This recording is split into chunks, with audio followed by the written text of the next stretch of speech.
ઓલા અહીંયા ચણે છે. બીજું પાણી હાલે છે. અમારા ઘઉંમાં ત્રીજું પાણી હાલે છે. આજે ચાલુ કર્યું છે જો પાછું. ક્યાં તો બગલા ત્યાર જ હોય, તરત પૂગી જાય ઘઉં ભાંગવા માટે. પાણી ચાલુ કરીએ એટલે બગલા તરત આવી જ જાય. બપોર પછી ચાલુ કર્યું, સવારમાં તો મહેમાન હતા એટલે લોગ લેવાનો ટાઈમ નહોતો. એટલે મેં મહેમાનનો લોક તો લીધો જ નથી, અત્યારથી ચાલુ કર્યો. જો પક્ષીઓ અહીંયા ચણે છે મજાના.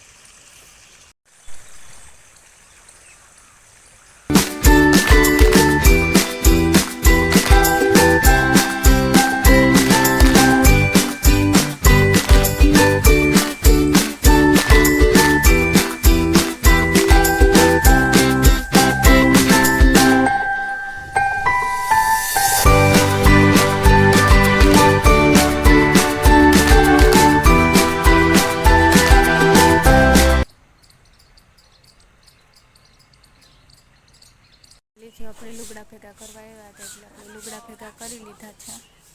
હવે ઘરે જઈને હંકેલી લઈએ લુગડાને. સવારમાં ધોઈ નાખ્યા હતા વહેલા એટલે સુકાઈ ગયા અત્યારથી. કે ક્યાં ગઈ હતી? તો એને ચેન્ડલ કાઢવા છે. ધરમ એને ચેન્ડલ કાઢી દે. ગામમાં ગયા હતા એટલે જો નાસ્તો લઈ આવ્યા તેજુબેન. રોજે ગામમાં જાય એટલે નાસ્તો લઈ આવે જબલું ભરીને.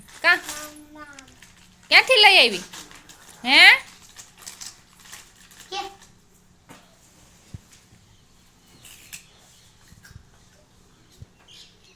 જો ખાવાનું પણ ચાલુ કરી દીધું. જો મમરા વઘારવા એટલે મમરાની કોથરી લઈ લીધી, ભૂંગળા લઈ લીધા, મમરી લઈ લીધી, પૌવા લઈ લીધા અને સિંગદાણા પણ લઈ લેશું. સિંગદાણાને બધું નાખી અને મસ્ત મમરા વઘારી નાખીએ. પૂરા થઈ ગયા હતા એટલે કાલ ગામમાંથી આપણે લઈ આવ્યા હતા. અત્યારે જો ટાઈમ મળ્યો એટલે વઘારી નાખીએ.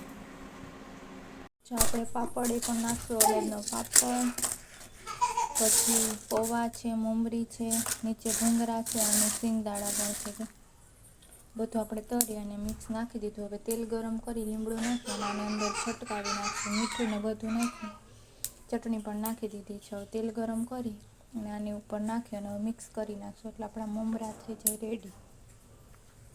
મમરાનું ચવાણું રેડી થઈ ગયું છે. તમે કેવી રીતના બનાવો કોમેન્ટમાં કહેજો. અમે તો તેલ ગરમ કરી અને ઉપર છાંટી અને મિક્સ બધું કરી દઈએ છીએ.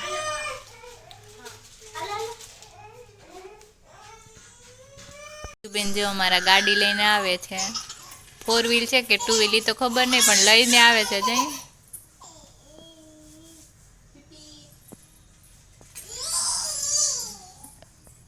જો ફ્લાવર અને બટેટાનું શાક બનાવવાનું છે એટલે આપણે કટિંગ કરી લીધું છે અને એમાં ટમેટું ને એવું નાખશું. હાલો ફટાફટ વઘારી નાખીએ કુકરમાં એટલે ફટાફટ પાકી જાય.